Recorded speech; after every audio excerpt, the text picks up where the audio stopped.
Welcome back to Revise and Resubmit, and welcome to another weekend book review. I'm Pavlov. And I'm Nikita. Imagine stepping back to the early 2000s.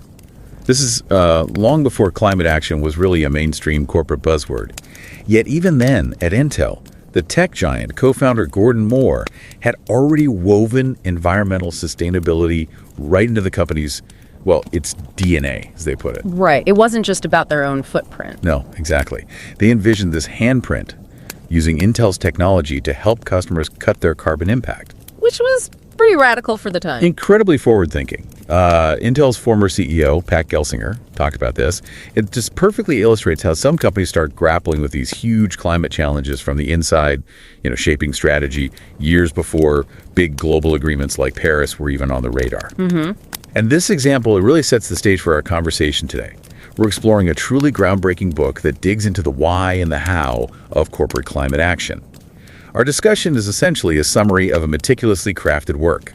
Corporations at Climate Crossroads, Multi-Level Governance, Public Policy, and Global Climate Action by Professor Lily Shua. She's an associate professor of economics and public policy at Arizona State University and was also a visiting scholar at Stanford's Woods Institute for the Environment. Yeah, and her insights, they've been featured all over Financial Times, Fortune, PBS NewsHour.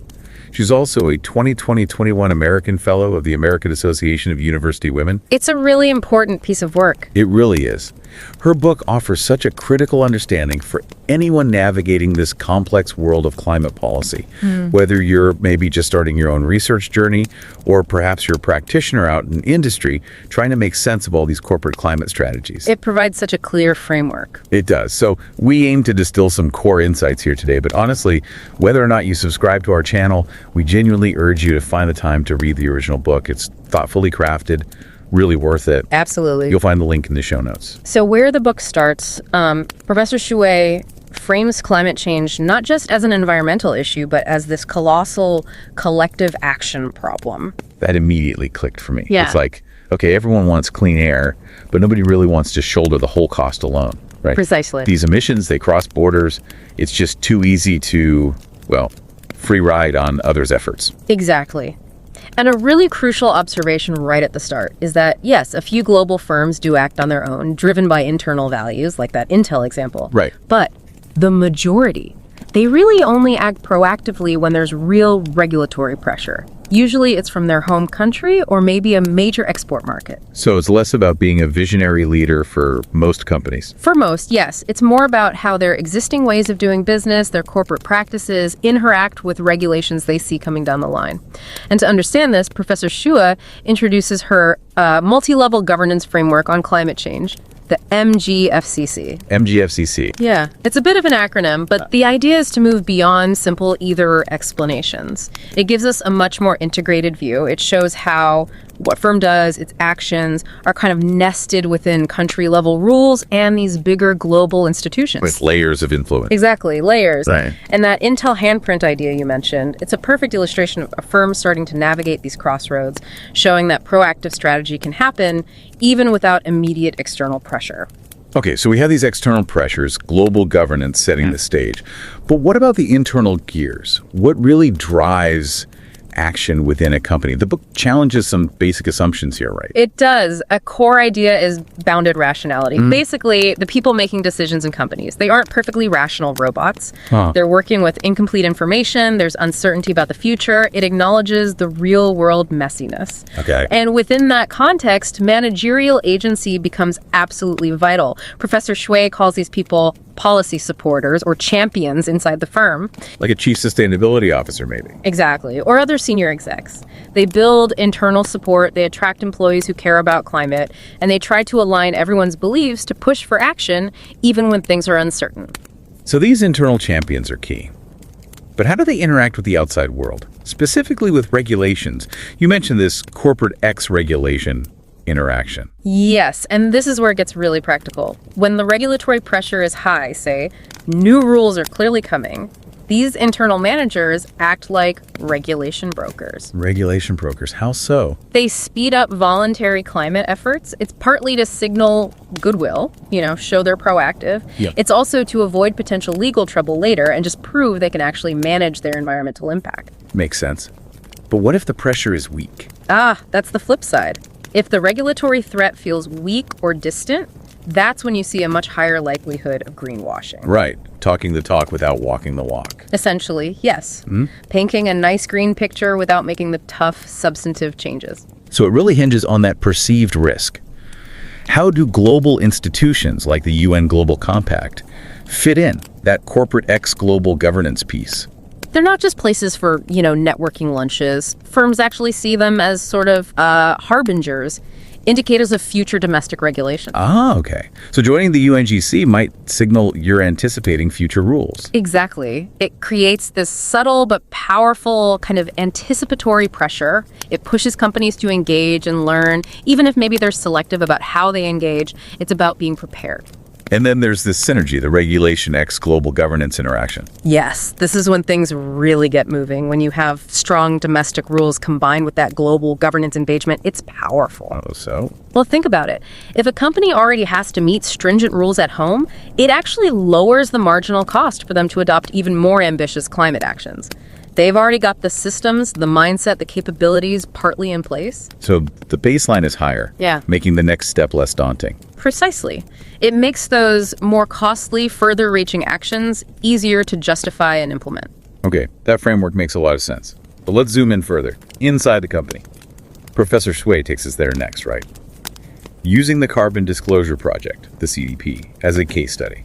Yes, the CDP is crucial here. Founded way back in 2000, it's the biggest and oldest nonprofit tracking this voluntary carbon disclosure. And the book makes a key distinction here, doesn't it? It's not just whether a company discloses. Exactly. It distinguishes between the decision to participate at all in voluntary disclosure and the intensity of that participation. Basically, how much information do they actually share? So just showing up versus really laying it all out there. Right. And what drives that initial decision to just show up? It mostly comes down to having those internal policy supporters. We talked about managers championing the cause and having explicit CSR practices already in place. Like having ESG principles stated publicly or a sustainability section on their website. Exactly. Those visible signals make a firm more likely to just get in the game, start disclosing to CDP. But then what makes them play harder? What drives that deeper disclosure, the real substance? Now that's where it gets really interesting. Once a firm decides to participate, the level of its disclosure, how much detail, how much commitment it demonstrates, that depends heavily on what the book calls complementary assets. Complementary assets. What does that mean in practice? Think of things like prior investments in energy-efficient tech, or already having strong organizational capabilities for environmental management. Financial resources, too. So if a company has already invested heavily in R&D for green tech, for instance, then it's much easier and frankly cheaper for them to report extensively on their carbon management. They've already got the data, the know-how, the systems. So those foundational investments aren't just good for the planet. They actually make it easier to show you're good for the planet later on. Precisely. It lowers the cost and effort of detailed reporting and builds credibility. That clearly connects internal capabilities to external signaling. Now, building on that, how does the book link these internal factors back to the external forces? You mentioned cross-level governance interactions. Is there empirical evidence for how that plays out? Yes, there is. And one really striking finding is that firms that have both a dedicated manager for climate mitigation and are members of the UN Global Compact, they have an almost perfect chance, like 0.9 out of 1, of participating in voluntary carbon disclosure via CDP. Wow, nearly guaranteed participation if you have both internal leadership and global engagement. It really highlights how powerful that combination is. Internal champions plus global networks create a very strong push for action. And what about for the big emitters? The GHG-intensive firms? Well, for them, combining that managerial agency with regulatory pressure and global engagement isn't just about participating, it's about actively signaling leadership to investors. So it becomes a calculated economic move. Absolutely. They're demonstrating they're prepared, they're managing the risks, and potentially gaining a competitive advantage by showing they're ahead of the curve. Let's shift focus a bit to the United States. The book notes that from around 2011 to 2020, the U.S. really lagged behind Europe on national climate legislation, this period of legislative gridlock. How did that affect things? It's a really fascinating contrast. Professor Shua uses the EPA's introduction of the Clean Power Plan, the CPP, back in 2014 as a kind of natural experiment. Even though it was eventually rolled back. Yes, exactly. Just the threat of that regulation created this unique situation for U.S. firms. And what the analysis revealed was pretty significant. To what happened? U.S. firms that had dedicated managers focusing on climate risks, they were about 55% more likely to participate in the CDP after the CPP was introduced. 55% more likely, just from the threat. Just from the threat. It really shows that dual role of managers. They're supporting policy internally, yes, but they're also acting as internal monitors, signaling readiness when they see pressure building externally. It suggests it was about genuine preparation, not just greenwashing. And was that manager role crucial? Absolutely critical. The study found that without that corporate management component, the link between the CPP's regulatory threat and firms participating in disclosure wasn't actually statistically significant. Wow, so the internal leadership was the key mediating factor? Even a threat of regulation needed that internal champion to translate into disclosure action. That's a huge insight. It really underscores how much internal leadership matters, especially when external pressure starts to mount, even if it's uncertain. Okay, so moving beyond just disclosure, the book then looks at how this interplay domestic regulation and global governance encourages firms to adopt costlier, more impactful actions. Right. Yes, things like setting actual quantitative emissions targets or implementing an internal price on carbon. These are much more significant steps than just reporting. And the book shows these actions increased between 2011 and 2020. Yes, there's a clear upward trend shown in the data. And global governance institutions, like the UN Global Compact again, are identified as crucial venues for learning and norming. Learning and norming. Yeah, through things like the Global Compact local networks or the UNGC Academy. Companies learn how to comply with existing rules, sure, but also how to go beyond, how to anticipate future rules and adopt best practices. And is there that synergistic effect here too, like with disclosure? Definitely. The research shows what the book calls a productive interplay. For companies that are UNGC members, the odds of them adopting emissions targets are 1.29 times larger when regulatory stringency increases. And it's even higher for adopting internal carbon pricing. So strong domestic rules actually amplify the influence of these global best practices, pushing companies towards more ambitious, tangible actions. Exactly. It's not just about ticking the compliance box. It encourages leadership. Okay, now for the question I suspect many listeners, especially practitioners, are asking. Does all this voluntary disclosure, even setting targets, actually lead to companies reducing their real carbon emissions? What's the bottom line? The so what question. It's absolutely vital. And Professor Chua's answer is, well, it's nuanced, which is important because this isn't simple. Okay. The book finds that, yes, firms can use voluntary disclosure to kind of muddy the waters, to enable greenwashing, particularly when that regulatory pressure is low. So just disclosing isn't enough proof of real action? Not necessarily. The intensity and the substance of that disclosure really matter. It's a bit like, seeing a flashy eco label, but then realizing it's just about the packaging, not the core product or process. Frustrating. So how do we tell the difference? How do we separate the serious players from the talkers? Well, one key insight comes from looking at the CDP's own grading system. While lots of firms report, the study found that those getting a mid-tier B grade, which indicates they're doing things like assessing business impacts, sort of management level activities, those firms were actually associated with increases in their CO2 emissions. And increases, really? Yes, particularly firms in sectors like finance, healthcare, consumer goods areas facing less direct regulatory heat. It suggests they were managing the sustainability story, but not necessarily their actual emissions. So who was making progress? It was really only the A-grade firms. These are the ones designated as being at the leadership level. They're doing things like setting internal carbon prices, getting third-party audits of their emissions data. They showed more credible action. That's a stark difference. So the takeaway is... For genuine long-term decarbonization, the book argues strongly for mandatory carbon disclosure, like we're starting to see in California, the UK, the EU. But not just disclosure, it needs teeth. Built-in incentives, benchmarking against past emissions, independent audits, and focusing on concrete changes, not just, as the book puts it, mirages of corporate social responsibility. Right. Accountability needs to be built in. It's also clear that action isn't uniform across the board. The book highlights big differences between industries, right? Who leads, who talks, who lags? Yes, it's a really compelling breakdown by sector. You have the talkers, often consumer-oriented sectors like retail or apparel. The talkers. They're often quick to make pledges, communicate widely about sustainability, but sometimes this happens regardless of their actual environmental performance, especially deep in their supply chains where their biggest footprint often lies. This can lead to inadvertent greenwashing. Any examples? Well, the book mentions the Sustainable Apparel Coalition and its Higgs Index, which controversially ended up portraying synthetic materials as more sustainable than natural fibers in some cases. It highlights the complexities and potential pitfalls. Okay, so those are the talkers. Who are the leaders? Technology firms often emerge as the leaders. They seem to engage more in a race to the top. Companies like Microsoft, with its internal carbon fee aiming for carbon negative, or Intel, with its long-standing commitments and water stewardship, they show how internal capabilities, competitive drive, and that multi-level governance framework can push tangible action. And the laggards.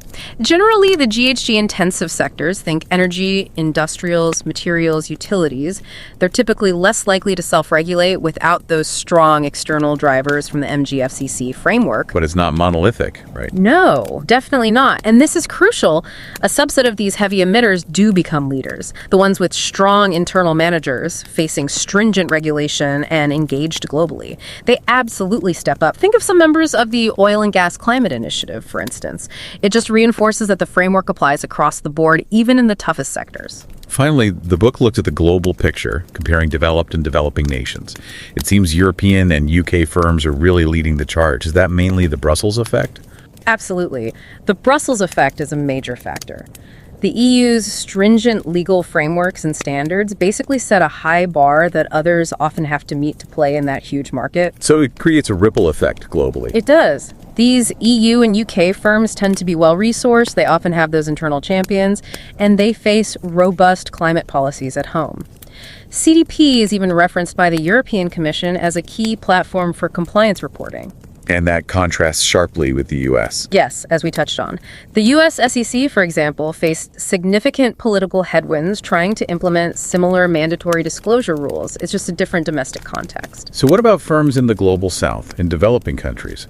What drives them? Is it the same? This is a really important distinction the book makes. For firms in the global south, domestic regulatory stringency tends to matter more than those non-mandatory global norms like the UNGC. More than for firms in the global north. Significantly more. The data showed a 1% increase in regulatory stringency was linked to a 16% higher probability of voluntary disclosure for a global south firm compared to just 6% for a global north firm. Wow, that really highlights the power of local enforcement and clear rules in those contexts. It really does. However, the picture is evolving. Post-Paris Agreement, we are seeing more developing country firms, especially those with managers and UNGC membership, adopting global best practices. Why is that?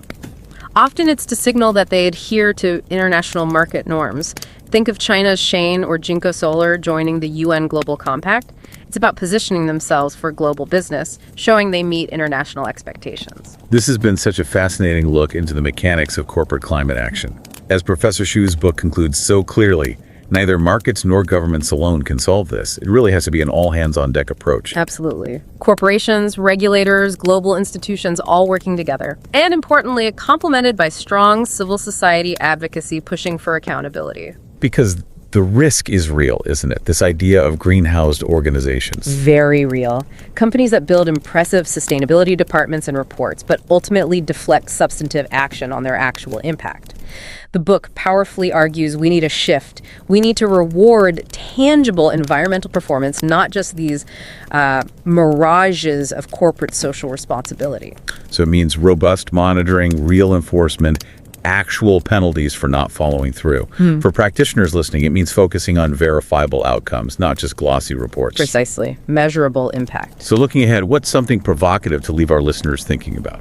Well, consider California's recent Climate Corporate Data Accountability Act, SB 253. This law mandates disclosure not just of direct emissions, Scope 1 and 2, but also the big one, indirect supply chain emissions, Scope 3. That's huge. It's a monumental shift. It affects companies globally if they do business in California. So the question is, will this be the catalyst for real, universal accountability? Will it push us beyond pledges to actual verified reductions across the value chain? Or will the sheer complexity of measuring Scope 3, avoiding double counting, all of that, will it just create new loopholes, new ways for companies to deflect responsibility? It's a truly pivotal question, and one that Professor Shui's framework really helps us to grapple with as we look towards a sustainable future. It really does provide the tools to analyze these developments. Once again, we can't recommend Professor Lily Shui's insightful book enough. Corporations at Climate Crossroads, Multi-Level Governance, Public Policy, and Global Climate Action. Please do check out the link in our show notes. And don't forget to subscribe to Revise and Resubmit on Spotify and Apple Podcasts. Until next time, keep those minds curious, keep questioning, and keep revising and resubmitting.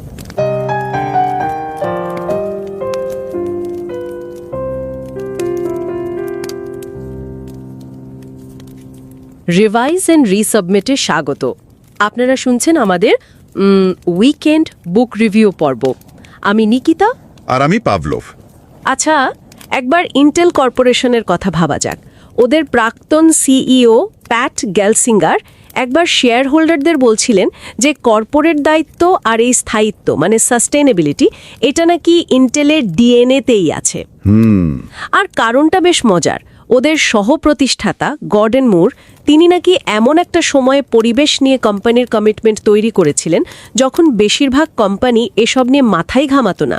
ভাবা যায় সেই সময়। হ্যাঁ, আর Intel শুধু নিজেদের carbon footprint কমায়নি, ওরা ওদের প্রযুক্তি দিয়ে ক্লায়েন্টসদেরও কার্বন ফুটপ্রিন্ট কমাতে সাহায্য করেছে। এটাকে ওরা বলে কোম্পানির হ্যান্ডপ্রিন্ট। হ্যান্ডপ্রিন্ট ইন্টারেস্টিং টার্ম, মানে নিজের প্রভাব কমানোর পাশাপাশি অন্যদেরও সাহায্য করা। একদম, বেশ অন্যরকম একটা ভাবনা, তাই না? অবশ্যই। আর এই ধরনের কর্পোরেট উদ্যোগগুলোই মানে কেন কোম্পানিগুলো জলবায়ু পরিবর্তন নিয়ে ভাবে বা ভাবে না, সেটাই আসলে আমাদের আজকের আলোচনার মূল ফোকাস। ঠিক। আমরা আজকে অধ্যাপক লিলি হুয়ের লেখা একটা বই corporations at climate Crossroads, multilevel governance, public policy and global climate action, সেই বইটা থেকে কিছু জরুরি বিষয় তুলে ধরার চেষ্টা করব। অধ্যাপক লিলি হুয়ে, আচ্ছা, উনি তো অ্যারিজোনা স্টেট ইউনিভার্সিটিতে আছেন, তাই না? অর্থনীতি আর পাবলিক পলিসি পড়ান। হ্যাঁ, আর আগে স্ট্যানফোর্ডেও ছিলেন, উডস ইনস্টিটিউট ফর দি এনভায়রনমেন্টে। ও আচ্ছা, আর ওনার কাজ তো Financial Times, Fortune, PBS News আওয়ারের মতো বড় জায়গায় ফিচার্ড হয়েছে। আমেরিকান অ্যাসোসিয়েশন অফ ইউনিভার্সিটি উইমেনের ফেলোও ছিলেন। মানে বোঝাই যাচ্ছে এই বিষয়ে ওনার অভিজ্ঞতা আর জ্ঞান কতটা গভীর। একদম। ওনার বইটা কর্পোরেট জগৎ, জলবায়ু নীতি আর আন্তর্জাতিক শাসনের মধ্যে যে একটা জটিল সম্পর্ক আছে সেটা খুব খুব সুন্দরভাবে বিশ্লেষণ করে। আমার মনে হয় যারা ধরুন একাডেমিক রিসার্চে নতুন আসছেন বা ইন্ডাস্ট্রিতে টেকনো ফাংশনাল রোলে কাজ করছেন, তাদের জন্য আজকের এই আলোচনাটা বেশ কাজের হতে পারে, বিষয়গুলো বুঝতে সাহায্য করবে। তবে হ্যাঁ, এটা কিন্তু মনে রাখতে হবে, আমরা এখানে পুরো বইটার একটা সারসংক্ষেপ বা বলা ভালো একটা চুম্বক অংশ নিয়ে কথা বলছি। ঠিক। অধ্যাপক হুয়ের মূল বইটা কিন্তু অনেক গভীর আর চিন্তা ভাবনা করে লেখা। তাই যারা বিষয়টা নিয়ে আরও জানতে আগ্রহী তাদের আমরা অবশ্যই বলবো মূল বইটা পড়তে। আমরা লিংক শো নোটসে দিয়ে দেব। অবশ্যই পড়া উচিত। তাহলে শুরু করা যাক। বইটা ঠিক কোন প্রশ্ন দিয়ে আলোচনাটা শুরু করছে? বইয়ের শুরুতেই একটা খুব মৌলিক প্রশ্ন ওঠানো হয়েছে। জলবায়ু পরিবর্তন এটা কি শুধু একটা সমষ্টিগত সমস্যা, মানে সরকার বা আন্তর্জাতিক সংস্থাগুলোই শুধু দেখবে, নাকি বড় বড় কর্পোরেশনগুলোরও একটা বড় ভূমিকা আছে? ভূমিকা তো নিশ্চয়ই আছে। এখানেই আসছে ভলেন্টারি ক্লাইমেট অ্যাকশন বা স্বেচ্ছাসেবী জলবায়ু পদক্ষেপের ধারণাটা।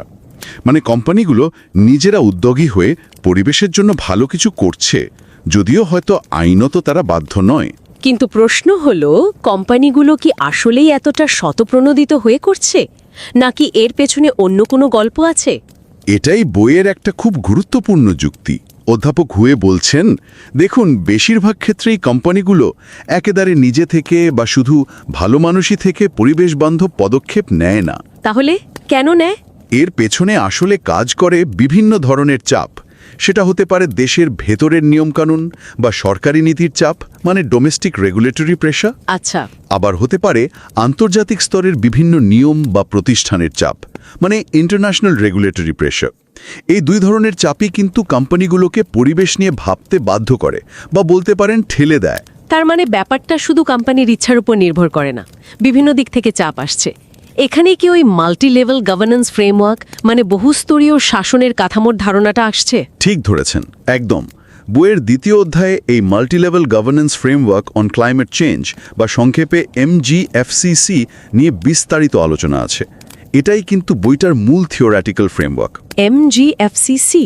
হ্যাঁ, এটা আসলে বুঝতে সাহায্য করে কেন কিছু কোম্পানি ক্লাইমেট চেঞ্জ নিয়ে এত সিরিয়াস, এগিয়ে আসছে, আবার অন্যরা পিছিয়ে থাকছে। এই ফ্রেমওয়ার্কটা মূলত 4টে চালিকা শক্তির সংঘক্রিয়া বা ইন্টারঅ্যাকশনের কথা বলে। 4টে চালিকা শক্তি কি কি সেগুলো যদি একটু সহজ করে বলেন? আচ্ছা, প্রথমটা হলো ম্যানেজেরিয়াল এজেন্সি, মানে কোম্পানির ভেতরে এমন কেউ থাকা যিনি পরিবেশ নীতি নিয়ে উৎসাহী, এটাকে এগিয়ে নিয়ে যেতে চান। ধরুন একজন চিফ সাস্টেনেবিলিটি অফিসার বা কোনো লিডার। ইন্টেলের গর্ডন মোরের মতো? অনেকটা সেরকম। দ্বিতীয়টা হলো কর্পোরেটর রেগুলেশনের সম্পর্ক, মানে দেশের ভেতরে নিয়মের চাপের মুখে কোম্পানিগুলো কি করে, দর কষাকষি করে নাকি নীতি গ্রহণ করে। তৃতীয়টা হলো কর্পোরেটর গ্লোবালের সম্পর্ক, কোম্পানিগুলো আন্তর্জাতিক সংস্থা, যেমন ধরুন UN গ্লোবাল কম্প্যাক্ট বা অন্যান্য আন্তর্জাতিক নিয়ম থেকে কি শেখে, কিভাবে নিজেদের মানিয়ে নেয়। আর চতুর্থটা হলো রেগুলেশন আর গ্লোবালের সম্পর্ক, মানে একটা দেশের নিজস্ব নিয়মকানুন সেটা আন্তর্জাতিক মঞ্চে সেই দেশের কোম্পানিগুলোর আচরণকে কিভাবে প্রভাবিত করে। এই 4টে দিকে টানাটানি, বুঝলেন? এটাই ঠিক করে দেয় কোম্পানি জলবায়ু নিয়ে কতটা কি করবে। বাহ, বেশ ইন্টারেস্টিং তো। তার মানে শুধু বাইরের চাপ নয়, কোম্পানির ভেতরের লোকজনের ভূমিকা, মানে এই ম্যানেজারিয়াল এজেন্সি, সেটাও খুব জরুরি। খুবই জরুরি। তৃতীয় অধ্যায় কি এই ভেতরের ব্যাপারগুলো নিয়েই আরও কথা বলা হয়েছে? ওই যে বললেন ফর্মকে খুলে দেখা। একদম। তৃতীয় অধ্যায়ে কোম্পানির ভেতরের দিকে তাকায়, মানে কোম্পানির কি অভ্যন্তরীণ সক্ষমতা বা ক্যাপাবিলিটি থাকলে তাদের পক্ষে স্বেচ্ছায় পরিবেশবান্ধব পদক্ষেপ নেওয়া সহজ হয়। যেমন কি ধরনের সক্ষমতা?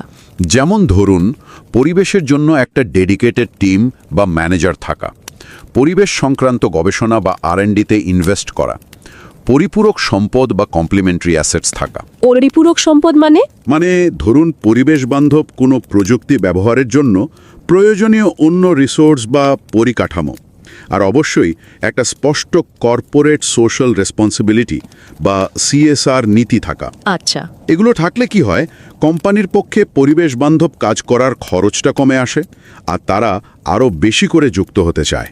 কোনো উদাহরণ আছে এই প্রসঙ্গে?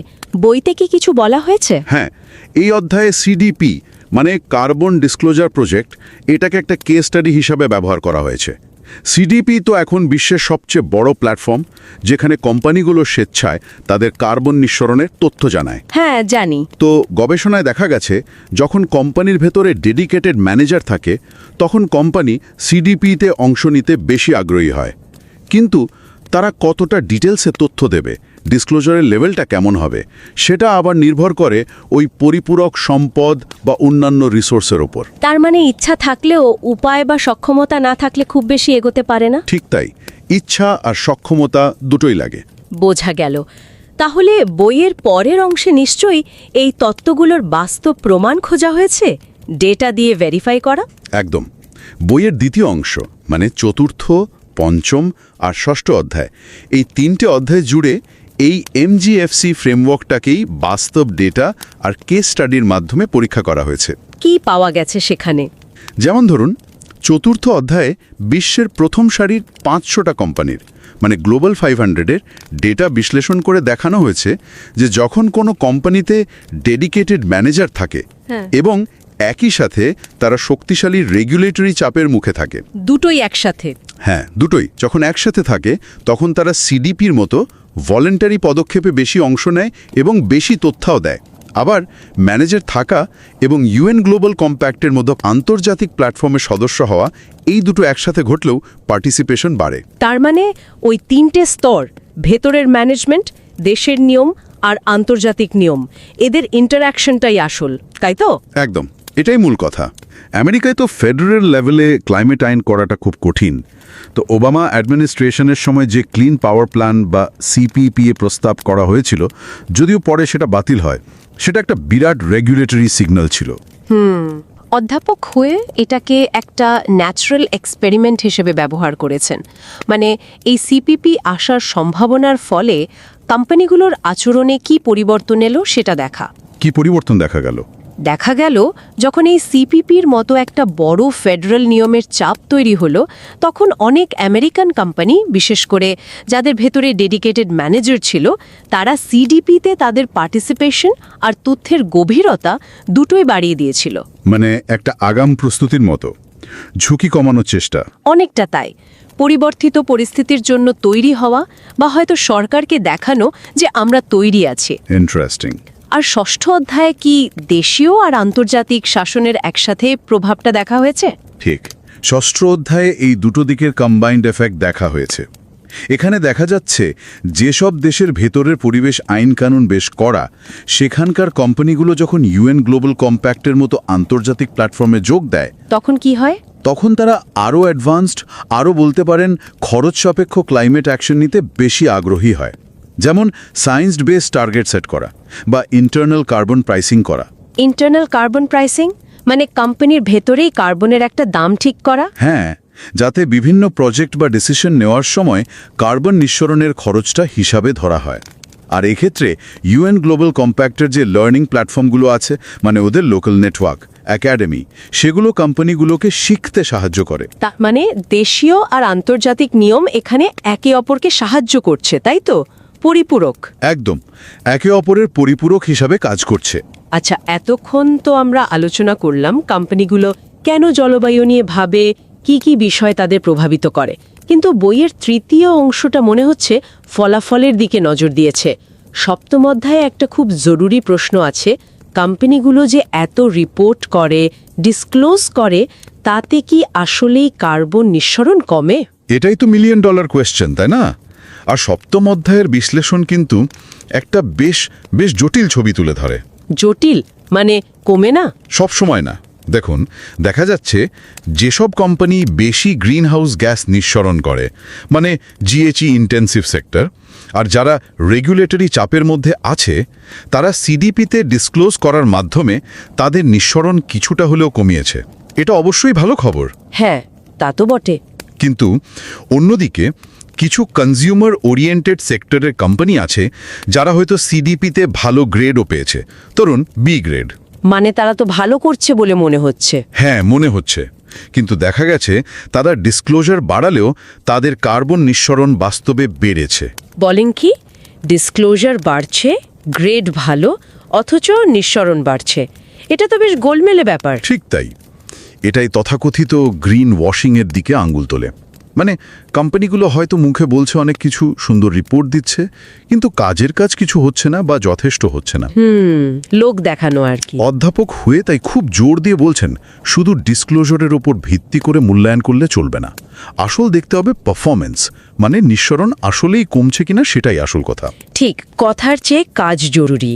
আচ্ছা, অষ্টম অধ্যায়ে তো বিভিন্ন সেক্টরের মধ্যে তুলনা করা হয়েছে, তাই না? কনজিউমার, টেকনোলজি আর জিএইচজি ইন্টেন্সিভ, এদের মধ্যে কি কোনো বিশেষ প্যাটার্ন দেখা যায়? হ্যাঁ, বেশ কিছু ইন্টারেস্টিং পার্থক্য আছে। যেমন ধরুন কনজিউমার ওরিয়েন্টেড সেক্টর, মানে রিটেল, পোশাক শিল্প, এরা প্রতিশ্রুতি দিতে খুব ফাস্ট, কারণ এদের ব্র্যান্ড ইমেজটা খুব জরুরি। হ্যাঁ, কাস্টমাররা দেখে। কিন্তু এদের আসল কার্বন ফুটপ্রিন্টটা লুকিয়ে থাকে সাপ্লাই চেনে, যেটা কন্ট্রোল করা খুব কঠিন। অন্যদিকে টেকনোলজি সেক্টর, যেমন মাইক্রোসফট বা শুরুতে যে ইন্টেলের কথা বললাম, এরা প্রায়শই বেশ এগিয়ে থাকে। কেন? কারণ এদের টেকনিক্যাল ক্যাপাবিলিটি বেশি, অনেক সময় ভেতরের চাপও বেশি থাকে, আবার হয়তো ওই হ্যান্ড প্রিন্ট তৈরির সুযোগও দেখে। আর যারা বেশি গ্রিনহাউস গ্যাস ছাড়ে, মানে জ্বালানি, সিমেন্ট, এরা সাধারণত একটু পিছিয়ে থাকে। যদি না চাপ আসে। হ্যাঁ, যদি না খুব শক্তিশালী রেগুলেটরি চাপ বা আন্তর্জাতিক নিয়মের প্রভাব থাকে। তবে হ্যাঁ, প্যারিস এগ্রিমেন্টের পর থেকে কিন্তু সব সেক্টরেই একটা নড়াছড়া দেখা গেছে, সচেতনতা অবশ্যই বেড়েছে। আর নবম অধ্যায়ে তো উন্নত আর উন্নয়নশীল দেশের মধ্যে পার্থক্যটা দেখানো হয়েছে। সেখানে মূল বিষয় কি? এখানেও একটা স্পষ্ট পার্থক্য চোখে পড়ে। ইউরোপিয়ান ইউনিয়নের কোম্পানিগুলো, মানে ইউ কোম্পানিগুলো, তারা সাধারণত ক্লাইমেট অ্যাকশনে বেশ এগিয়ে। তার কারণ কি? বেশ কয়েকটা কারণ আছে। ওখানকার নিয়মকানুন খুব কড়া, কোম্পানিগুলোর ভেতরের সক্ষমতাও শক্তিশালী, আন্তর্জাতিক মঞ্চে তারা খুব সক্রিয়, আর একটা কারণ হলো ব্রাসেলস এফেক্ট। ব্রাসেলস এফেক্ট, এটা আবার কি? এটা একটা মজার কনসেপ্ট। মানে হলো ইউরোপীয় ইউনিয়ন যে কঠোর নিয়মকানুন তৈরি করে সেগুলো অনেক সময় গ্লোবাল স্ট্যান্ডার্ড হয়ে যায়, কারণ অন্য দেশের কোম্পানিগুলোও যদি ইউরোপের বড় মার্কেটে ব্যবসা করতে চায় তাদেরও ওই নিয়ম মানতে হয়। ও আচ্ছা, তার মানে ইউরোপের নিয়ম পরোক্ষভাবে বিশ্বজুড়ে প্রভাব ফেলে। কিছুটা সেরকম।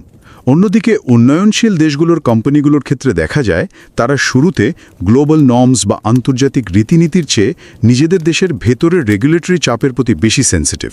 কিন্তু প্যারিস এগ্রিমেন্টের পর কি কোনো পরিবর্তন এসেছে? হ্যাঁ, এসেছে।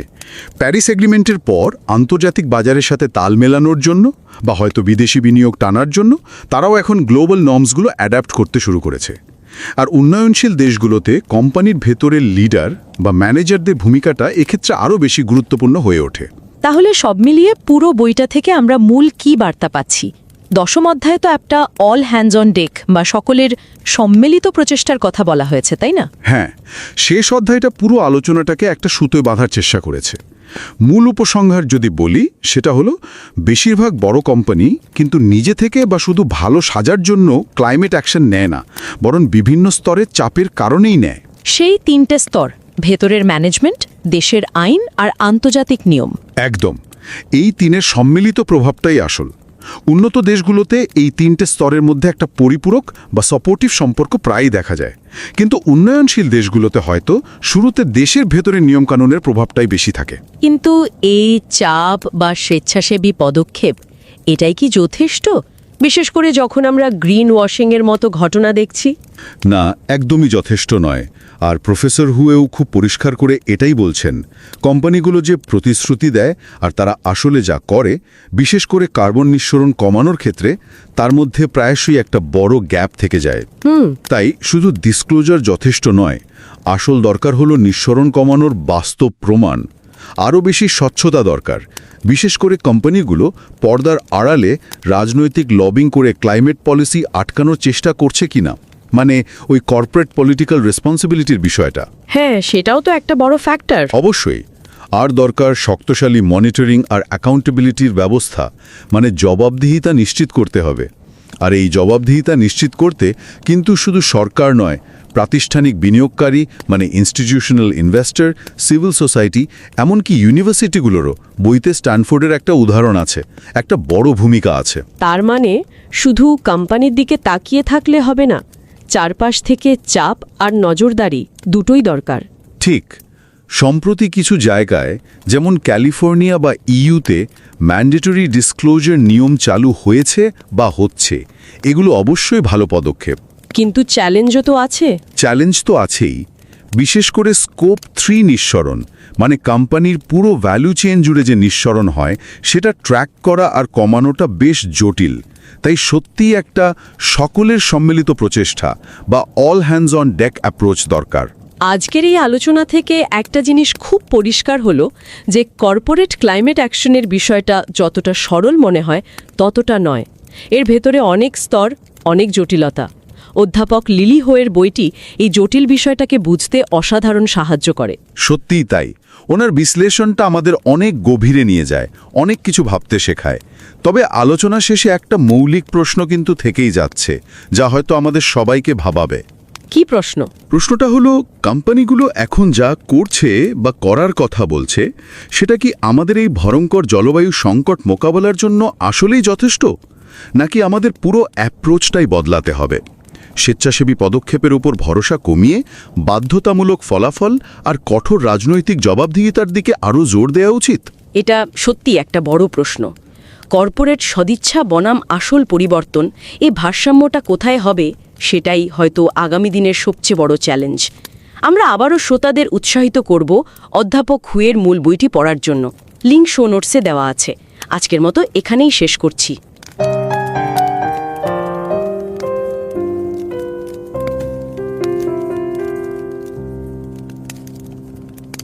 नमस्कार। रिवाइज एंड रीसबमिट में आपका स्वागत है। मैं हूं पावलोव और मैं हूं निकिता। कभी सोचा है इंटेल जैसी बड़ी टेक कंपनी क्यों कहती है कि पर्यावरण की देखभाल उनके डीएनए में है? उनके एक पूर्व सीईओ ने बताया कि ये सोच उनके सहसंस्थापक गॉर्डन मूर ने ही डाल दी थी। उस जमाने में जब ज्यादातर कंपनियां इस बारे में सोचती भी नहीं थी।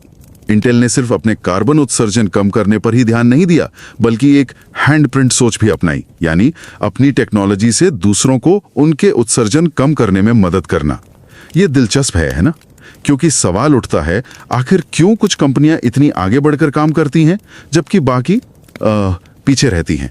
इसी तरह के सवालों की तह तक जाने की कोशिश की है प्रोफेसर लिली हेश ने अपनी महत्वपूर्ण किताब Corporations at Climate Crossroads, Multi Level Governance, Public Policy and Global Climate Action में। आज हमारी बातचीत इसी किताब के कुछ मुख्य विचारों का एक सार समझिए। प्रोफेसर हेश एरिजोना स्टेट यूनिवर्सिटी में अर्थशास्त्र और सार्वजनिक नीति की एसोसिएट प्रोफेसर हैं। वो स्टैनफोर्ड में विजिटिंग स्कॉलर भी रह चुकी हैं और उनका काम फाइनेंशियल टाइम्स, फॉर्चून जैसे बड़े नामों में छपा है। और हम ये भी गुजारिश करेंगे कि सुनने वाले इस चैनल को सब्सक्राइब करें या ना करें, लेकिन अगर ये विषय आपको वाकई छूता है तो प्रोफेसर हेश की इस गहरी और विचारपूर्वक लिखी गई मूल पुस्तक को पढ़ने के लिए जरूर समय निकालें। इसका लिंक शो नोट्स में मौजूद है। ये चर्चा खास तौर पर उन लोगों को ध्यान में रखकर तैयार की गई है जो शायद एकेडमिक रिसर्च की दुनिया में नए हैं या फिर इंडस्ट्री में तकनीकी या कामकाज की भूमिकाओं में हैं और ये समझना चाहते हैं कि कंपनियां जलवायु परिवर्तन जैसे बड़े मुद्दे पर कैसे और क्यों प्रतिक्रिया देती हैं। तो चलिए इस गुत्थी को सुलझाने की कोशिश करते हैं। पहली तो यही है कि कंपनियां बिना किसी कानूनी मजबूरी के भी जलवायु कार्रवाई क्यों करती हैं। इंटेल का उदाहरण तो हमने देखा, वे तो अगवा लगते हैं। बिल्कुल, इंटेल जैसे उदाहरण है, लेकिन किताब का एक बड़ा और शायद थोड़ा निराशाजनक निष्कर्ष ये है कि ज्यादातर कंपनियां अपने आप खुद की प्रेरणा से आगे नहीं आती। अच्छा। हाँ, वे मुख्य रूप से बाहरी दबाव में काम करती हैं, खासकर अपने घरेलू देश के नियमों या फिर अपने सबसे बड़े निर्यात बाजार के नियमों के दबाव में। विकसित देशों में अक्सर नियम और कंपनियों के अंदर की अच्छी प्रथाएं, मतलब कॉर्पोरेट गवर्नेंस, वो मिलकर काम करती हैं। और विकासशील देशों में वहाँ क्या स्थिति है? वहाँ स्थिति थोड़ी अलग हो सकती है। अगर घरेलू नियम कमजोर हैं, तो फिर बाहरी दबाव, जैसे कि वैश्विक बाजारों की मांग या बड़े खरीदारों का दबाव या फिर अंतर्राष्ट्रीय निवेशक समूहों का दबाव, वो ज्यादा मायने रखता है। कंपनियां देखती हैं कि भाई अगर दुनिया में व्यापार करना है तो कुछ मानकों का पालन तो करना ही होगा। ये सामूहिक कार्रवाई की समस्या वाली बात भी है ना इसमें। मतलब जलवायु परिवर्तन ऐसी समस्या है जहां हर कोई चाहता है कि दूसरा कुछ करे, क्योंकि अकेले खर्च उठाने से सब हिचकिचाते हैं। हाँ बिल्कुल, ये क्लासिक कलेक्टिव एक्शन प्रॉब्लम है। और यहीं पर नागरिक समाज, मतलब सिविल सोसाइटी जैसे निवेशक समूह जो कंपनियों से सवाल पूछते हैं, या पर्यावरण पर नजर रखने वाले समूह, इनकी भूमिका बहुत अहम हो जाती है। पहरेदार की तरह। हाँ, एक तरह से पहरेदार का काम करते हैं। कंपनियों को उनके वादों के प्रति जवाबदेह ठहराते हैं। उनके बिना शायद कई वादे सिर्फ कागज पर ही रह जाएं। ठीक है, तो बाहरी दबाव, खासकर नियमों का दबाव, ज्यादातर कंपनियों के लिए जरूरी है। लेकिन ये दबाव काम कैसे करता है? क्या कोई तरीका है जिससे हम समझ सकें कि कौन कौन सी चीजें कंपनी के फैसलों पर असर डालती हैं? ये सब काफी उलझावा लगता है। घरेलू नियम, वैश्विक समझौते, कंपनी के अंदर के लोग। हाँ, ये उलझन वाकई है। इसी को सुलझाने के लिए किताब एक फ्रेमवर्क पेश करती है, जिसे multi Level governance framework on climate change या शॉर्ट में MGFCC कहा गया है। सुनने में शायद थोड़ा एकेडमिक लगे, पर इसका मूल विचार सरल है। अच्छा, क्या है वो? ये फ्रेमवर्क कहता है कि कंपनियों के जलवायु संबंधी फैसलों पर 3 मुख्य स्तरों का असर होता है। पहला, कंपनी के अंदर के कारक, जैसे मैनेजर की सोच, कंपनी की अपनी नीतियां। ठीक है। दूसरा, घरेलू यानी देश के नियम और नीतियां। और तीसरा, वैश्विक स्तर की चीजें, जैसे अंतर्राष्ट्रीय समझौते हो गए या UN ग्लोबल कॉम्पैक्ट जैसे समूह। और सबसे जरूरी बात शायद ये है कि ये तीनों स्तर अलग थलग काम नहीं करते, मतलब एक दूसरे पर असर डालते हैं। बिल्कुल सही। फ्रेमवर्क का असली जोर इसी बात पर है कि ये स्तर एक दूसरे पर असर डालते हैं, आपस में गुंथे हुए हैं, ये अकेले काम नहीं करते। कोई उदाहरण दे सकती हैं इसका? ये इंटरेक्शन कैसे काम करता है? हाँ बिल्कुल। उदाहरण के लिए मान लीजिए कंपनी के अंदर कोई मैनेजर है जो पर्यावरण को लेकर वाकई गंभीर है, एक चैंपियन है। वो शायद अकेले ज्यादा कुछ न कर पाए, लेकिन अगर वो बाहरी दबाव का हवाला दे सके, जैसे कहें देखिए सरकार नए नियम लाने वाली है, इसे किताब में bargaining under the shadow of regulation कहा गया है। अच्छा, नियमों के साये में मोल भाव। हाँ, या फिर वो कहे देखिए यूएन ग्लोबल कॉम्पैक्ट में शामिल कंपनियां ये सब कर रही हैं, इसे लर्निंग फ्रॉम ग्लोबल ग्रुप्स कहा गया है। तो उसकी बात में वजन आ जाता है और वो कंपनी के अंदर बदलाव ला सकता है। तो ये सिर्फ नियमों या सिर्फ वैश्विक दबाव की बात नहीं, बल्कि इनके मेलजोल की कहानी है। बिल्कुल, यही इस फ्रेमवर्क की खूबसूरती है। ये तो हुई बाहरी और अंदरूनी दबावों के मेल की बात। लेकिन अगर हम सिर्फ कंपनी के अंदर झांकें तो वहां क्या चीजें हैं जो किसी कंपनी को जलवायु कार्रवाई करने या न करने के लिए प्रेरित करती हैं? इंटेल वाले उदाहरण में हमने संस्थापकों की सोच की बात की, लेकिन और क्या मायने रखता है? किताब इसके लिए 3 मुख्य आंतरिक कारकों की पहचान करती है। पहला, जैसा आपने कहा, समर्पित मैनेजर्स, खासकर वरिष्ठ या कार्यकारी स्तर पर जो जलवायु नीति के पैरोकार या चैंपियन होते हैं। ये वो लोग हैं जो कंपनी के भीतर इस एजेंडा को आगे बढ़ाते हैं। अंदर से पुश करने वाले लोग। मौजूद साधन मतलब जैसे खास तकनीक, पहले का तजुर्बा, अच्छी R&D टीम या फिर पैसा। सोचिए अगर किसी कंपनी को पहले से ही ऊर्जा बचाने में महारत हासिल है तो उसके लिए नए कड़े उत्सर्जन नियम अपनाना ज्यादा आसान होगा, है ना? हाँ, बात तो सही है। और तीसरा कारक? तीसरा है कंपनी की अपनी कॉर्पोरेट सामाजिक जिम्मेदारी यानी CSR की स्पष्ट और संजीदा प्रथाएं। मतलब सिर्फ वेबसाइट पर अच्छी बातें लिखना नहीं, बल्कि CSR को कंपनी की रणनीति का, उसके कामकाज का हिस्सा बनाना। इसमें एक दिलचस्प बारीकी भी है शायद कि ये कारक अलग अलग तरह से असर डालते हैं। मतलब कोई चीज सिर्फ शुरुआत करने में मदद करती है और कोई चीज ये तय करती है कि कितना काम होगा। हाँ, ये बहुत दिलचस्प पॉइंट है। विश्लेषण ये दिखाता है कि कोई कंपनी जलवायु कार्रवाई में हिस्सा लेगी या नहीं, ये फैसला मुख्य रूप से समर्पित मैनेजरों और अच्छी CSR प्रथाओं पर निर्भर करता है।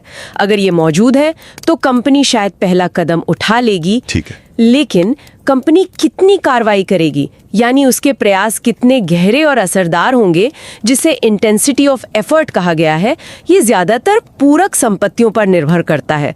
जिनके पास तकनीकी या वित्तीय क्षमता है वे ज्यादा महत्वाकांक्षी कदम उठा सकते हैं। अच्छा, तो मैनेजर शुरुआत करवा सकते हैं, लेकिन असली गहराई साधनों से आती है। हाँ, मोटे तौर पर ऐसा कह सकते हैं। तो ये तो हुआ सिद्धांत, पर क्या ये बातें असल दुनिया में भी लागू होती हैं? क्या हमारे पास इसका कोई सबूत है कि ये मैनेजर, नियम और वैश्विक समूह वाकई मिलकर काम करते हैं? फॉर्च्यून 500 कंपनियों का जिक्र था शायद। हाँ बिल्कुल, किताब इसके लिए आंकड़ों का विश्लेषण भी करती है। फॉर्च्यून ग्लोबल 500 कंपनियों के डेटा को देखकर ये पुष्टि होती है। आंकड़े साफ दिखाते हैं कि जिन कंपनियों में समर्पित मैनेजर होते हैं और साथ ही वे ऐसे देशों से आती हैं जहां जलवायु संबंधी नियम सख्त हैं, वे ज्यादा सक्रियता दिखाती हैं। अच्छा, दोनों चीजें साथ में? जी, इसी तरह जिन कंपनियों में समर्पित मैनेजर हैं और वे UN ग्लोबल कॉम्पैक्ट जैसे वैश्विक समूहों में शामिल हैं, वे भी ज्यादा कार्रवाई करती हैं। ये और शब्द यहाँ बहुत महत्वपूर्ण है। ये इंटरैक्शन, ये मेलजोल ही असर को बढ़ाता है। मैनेजर को जब नियमों या वैश्विक मंच का सहारा मिलता है तो उनका असर कई गुना बढ़ जाता है। अमेरिका का उदाहरण भी दिया गया, शायद ओबामा प्रशासन के क्लीन पावर प्लान का, CPP का।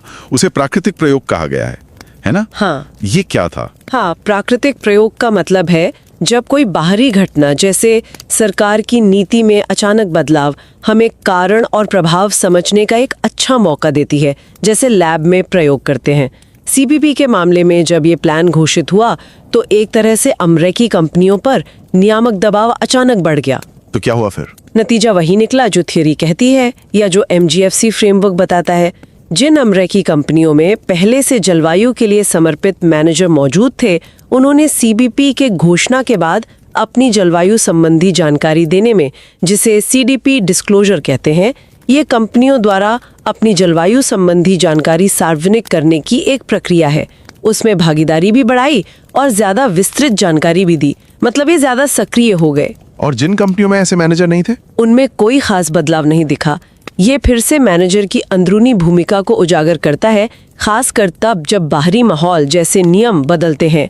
वो उस बदलाव पर प्रतिक्रिया देने में मदद करते हैं। समझ गया। अब बात करते हैं घरेलू नियमों और वैश्विक समूहों की। क्या ये एक दूसरे की जगह लेते हैं या एक दूसरे की मदद करते हैं? खासकर जब कंपनियां उत्सर्जन कम करने के ठोस लक्ष्य तय करने या कार्बन पर आंतरिक मूल्य लगाने जैसे महंगे कदम उठाती हैं। किताब का निष्कर्ष है कि ये एक दूसरे के पूरक हैं, मतलब कॉम्प्लीमेंट्री हैं, एक दूसरे की मदद करते हैं, जगह नहीं लेते। कैसे? जो कंपनियां पहले से ही सख्त नियमों वाले देशों में काम कर रही हैं, वे यूएन ग्लोबल कॉम्पैक्ट जैसे वैश्विक समूहों से ज्यादा प्रभावी ढंग से सीखती हैं। वे वैश्विक स्तर पर चल रही अच्छी प्रथाओं यानी बेस्ट प्रैक्टिसेस को अपने घरेलू नियमों के संदर्भ में देखती हैं और उन्हें अपनाने के लिए ज्यादा तैयार होती हैं। अच्छा, जैसे अगर किसी देश में कार्बन टैक्स लगने वाला है या उत्सर्जन के नियम कड़े हो रहे हैं, तो वहाँ की कंपनियां वैश्विक समूहों से ये सीखने में ज्यादा रुचि लेंगी कि दूसरी कंपनियां आंतरिक कार्बन मूल्य यानी इंटरनल कार्बन प्राइस कैसे तय कर रही हैं या नई तकनीक कैसे अपना रही हैं। वो ज्ञान उनके लिए ज्यादा प्रासंगिक हो जाता है। ये बात तो समझ आती है। यहाँ तक तो ठीक है, कंपनियां रिपोर्ट कर रही हैं, लक्ष्य बना रही हैं, मैनेजर कोशिश कर रहे हैं, नियम दबाव डाल रहे हैं, वैश्विक समूह मदद कर रहे हैं। लेकिन सबसे बड़ा सवाल तो ये है, क्या इससे सच में जमीन पर कोई फर्क पड़ रहा है? हाँ। क्या कंपनियों के ये सब करने से, जिन्हें किताब शायद सस्टेनेबिलिटी आउटपुट्स कहती है, क्या इससे वास्तव में उनके कार्बन उत्सर्जन यानी आउटकम्स में कमी आ रही है, या ये सब बस बातें हैं, ग्रीन वॉशिंग है? ये वाकई सबसे अहम सवाल है। और यहाँ ईमानदारी से कहूँ तो किताब के नतीजे थोड़े मिले जुले और चिंता जगाने वाले हैं। आंकड़े बताते हैं कि सिर्फ जानकारी देना जैसे CDP डिस्क्लोजर में हिस्सा लेना, भले ही ग्रेड कम हो जैसे D ग्रेड, वो शायद उत्सर्जन में कुछ शुरुआती कमी से जुड़ा हो, शायद पहला कदम उठाने से कुछ तो होता है। लेकिन हैरानी की बात यह है कि विश्लेषण में पाया गया कि कुछ कंपनियां, खासकर जिन्होंने प्रबंधन प्रणालियां तो स्थापित कर लीं, शायद CDP में B ग्रेड मिला, लेकिन अभी नेतृत्व के स्तर पर नहीं है। वे कभी कभी उत्सर्जन बढ़ाती हुई भी पाई गईं। क्या उत्सर्जन बढ़ा के भी? ये कैसे हो सकता है? ये तो बिल्कुल उल्टा है। हाँ, ये चौंकाने वाला नतीजा था। इसके कई मतलब हो सकते हैं। एक संभावना तो ग्रीन वॉशिंग की है, यानी कंपनियां बाहर दिखाने के लिए सिस्टम तो बना लेती हैं, रिपोर्टिंग करती हैं, पर असल में उत्सर्जन कम करने पर ध्यान नहीं देती, या शायद उनका बिजनेस ही इस तरह बढ़ रहा हो कि उत्सर्जन भी बढ़ जाए। या दूसरी संभावना यह है कि प्रबंधन प्रणालियां तो हैं, कागज पर सब ठीक है, लेकिन उन्हें सख्ती से लागू करने और असल में उत्सर्जन घटाने के लिए मजबूत जवाबदेही मतलब अकाउंटेबिलिटी, उसकी कमी है। बातें ज्यादा, काम कम वाली स्थिति। तो क्या कहीं कोई उम्मीद की किरण है, या सब ऐसी है? नहीं, ऐसा नहीं है कि सब निराशाजनक है। विश्लेषण ये भी दिखाता है कि जो कंपनियां ज्यादा ग्रीन हाउस गैस यानी GHG उत्सर्जित करने वाले क्षेत्रों में है, जैसे ऊर्जा, सीमेंट, स्टील, और जिन पर बाहरी दबावों जैसे नियमों का या निवेशकों का ज्यादा है, वो तुलनात्मक रूप से बेहतर प्रदर्शन करती दिखी। अच्छा। इससे लगता है कि बाहरी दबाव और जवाबदेही असल में उत्सर्जन कम करवाने में भूमिका निभाते हैं, खासकर उन क्षेत्रों में जहां समस्या सबसे बड़ी है। उन्हें शायद छिपने की जगह कम मिलती है। ये तो हुई ओवरऑल बात, पर क्या अलग अलग सेक्टर की कंपनियां भी अलग तरह से प्रतिक्रिया देती हैं? जैसे रिटेल कंपनियां, टेक कंपनियां और ऊर्जा कंपनियां, क्या इनके काम करने का तरीका अलग होता है? हाँ बिल्कुल, सेक्टर के हिसाब से काफी अंतर देखने को मिलता है। उपभोक्ता सामना करने वाली कंपनियां, मतलब कंज्यूमर फेसिंग सेक्टर्स जैसे रिटेल या कपड़ों के ब्रांड, वे अक्सर वादे और खुलासे ज्यादा करती हैं अपनी इमेज के लिए। हाँ, शायद अपनी ब्रांड छवि अच्छी रखने के लिए, लेकिन उनके उत्सर्जन का एक बड़ा हिस्सा उनकी सप्लाई चेन से आता है, जिसे स्कोप 3 उत्सर्जन कहते हैं। मतलब वो उत्सर्जन जो कंपनी के सीधे नियंत्रण में नहीं होता, जैसे उसके सप्लायर या ग्राहकों द्वारा प्रोडक्ट इस्तेमाल करने से होता है। और उस पर उनका कंट्रोल कम होता है। हाँ, उस सप्लाई चेन पर उनका नियंत्रण कम होता है और वहाँ पारदर्शिता लाना भी मुश्किल होता है।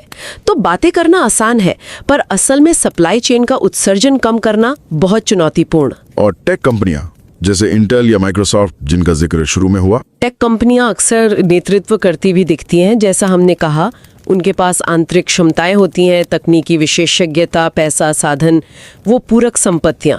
वे अक्सर रेस टू द टॉप में शामिल दिखती हैं, यानी एक दूसरे से बेहतर प्रदर्शन करने की होड़ में रहती हैं। वे इसे एक अवसर की तरह भी देखती हैं। और जो सबसे ज्यादा उत्सर्जन करने वाले सेक्टर हैं, जैसे ऊर्जा या भारी उद्योग, ये GHG गहन क्षेत्र कहलाते हैं। कुल मिलाकर ये सेक्टर थोड़ा पीछे रहते हैं, जो शायद अपेक्षित भी है, क्योंकि उनके लिए बदलाव ज्यादा मुश्किल और महंगा है।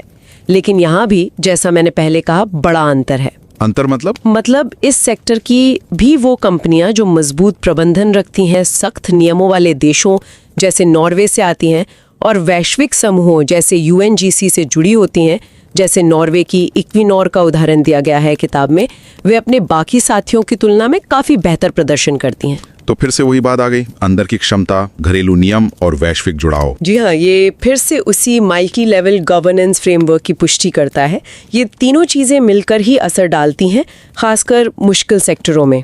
एक और दिलचस्प पहलू है विकसित बनाम विकासशील देशों की कंपनियों का। क्या यूरोप की कंपनी उसी तरह बर्ताव करती है जैसे मान लीजिए भारत या चीन की कंपनी? क्या उनके लिए कार्रवाई के कारण अलग होते हैं? यहाँ भी महत्वपूर्ण अंतर है। यूरोपीय संघ यानी EU की कंपनियां अक्सर नेतृत्व करती हैं। इसका एक बड़ा कारण है ब्रुसेल्स इफेक्ट। ब्रुसेल्स इफेक्ट ये क्या है? इसका मतलब है कि यूरोपीय संघ के कड़े नियम और मानक इतने प्रभावशाली हैं कि दुनिया भर की कंपनियां उन्हें अपनाने लगती हैं, भले ही वे यूरोप में सीधे तौर पर काम न कर रही हों, ताकि वो यूरोपीय बाजार में टिक सके या वहां अपने प्रोडक्ट बेच सकें। अच्छा, मतलब EU के नियम दुनिया के लिए स्टैंडर्ड बन जाते हैं एक तरह से। हाँ, काफी हद तक। साथ ही यूरोपीय कंपनियों के पास संसाधन भी ज्यादा होते हैं और वहां सरकार और निजी क्षेत्र के बीच मिलकर काम करने, जिसे पब्लिक प्राइवेट गवर्नेंस कहते हैं, उसका एक मजबूत ढांचा है। और विकासशील देशों की कंपनियां जैसे भारत या चीन? विकासशील देशों की कंपनियों के लिए शुरुआती दौर में अक्सर अपने देश के नियम, मतलब डोमेस्टिक रेगुलेशन, वो वैश्विक मानकों से ज्यादा महत्वपूर्ण होते हैं। वे पहले अपने घर के नियमों का पालन करने पर ध्यान देती हैं। लेकिन ये स्थिति तेजी से बदल रही है। पेरिस समझौते के बाद वैश्विक मानकों और दुनिया भर के बाजारों में स्वीकृति पाने का महत्व बढ़ गया है, खासकर चीन और भारत जैसी बड़ी उभरती अर्थव्यवस्थाओं की कंपनियों के लिए। जैसे जैसे ये कंपनियां ग्लोबल सप्लाई चेन का हिस्सा बन रही हैं, उन पर अंतर्राष्ट्रीय ग्राहकों, निवेशकों का दबाव बढ़ रहा है। तो अब वैश्विक दबाव भी बढ़ रहा है उन पर? हाँ, बिल्कुल। तो संक्षेप में कहें तो विकसित देशों में नियम और वैश्विक मानक ज्यादा एक दूसरे के पूरक लगते हैं, जबकि विकासशील देशों में शुरुआत में घरेलू नियम ज्यादा हावी हो सकते हैं, पर अब वैश्विक दबाव भी तेजी से बढ़ रहा है और महत्वपूर्ण होता जा रहा है। तो इस सारी चर्चा का निचोड़ क्या है? अगर मैं किसी को संक्षेप में बताना हो कि कंपनियों की जलवायु कार्रवाई के पीछे क्या है और क्या नहीं, हम क्या कहेंगे? मतलब टेक अवे क्या है? निचोड़ ये है कि हाँ, कुछ गिनी चुनी कंपनियां बेशक नेतृत्व करती हैं, शायद अंदरूनी मूल्यों या अवसरों की वजह से, लेकिन ज्यादातर कंपनियां मुख्य रूप से बाहरी, खासकर नियामक दबाव के कारण ही काम करती हैं। रेगुलेशन मैटर करता है। और अंदरूनी चीजें? कंपनी के अंदर की क्षमताएं जैसे समर्पित मैनेजर और संसाधन और वैश्विक मानक जैसे UNGC से सीखना, ये जरूर महत्वपूर्ण है, लेकिन वे अक्सर नियमों के साथ मिलकर ही ज्यादा प्रभावी होते हैं, अकेले शायद उतने असरदार नहीं। और सबसे बड़ी चिंता की बात है प्रदर्शन अंतर, परफॉर्मेंस गैप, यानी कंपनियों के वादों, लक्ष्यों और रिपोर्टिंग और उनके वास्तविक उत्सर्जन कटौती के बीच का बड़ा फासला। जैसा हमने देखा, रिपोर्टिंग बढ़ने का मतलब हमेशा उत्सर्जन कम होना नहीं होता। यह एक गंभीर मुद्दा है। तो फिर रास्ता क्या है? अगर सिर्फ कंपनियों पर छोड़ना काफी नहीं है और वादे और हकीकत में फर्क है, तो फिर करना क्या होगा? इसीलिए किताब ऑल हैंड्स ऑन डेक यानी सबको मिलकर काम करने वाले दृष्टिकोण का आह्वान करती है। मतलब ये कि वास्तविक प्रगति के लिए सिर्फ कंपनियां या सिर्फ सरकारें काफी नहीं है।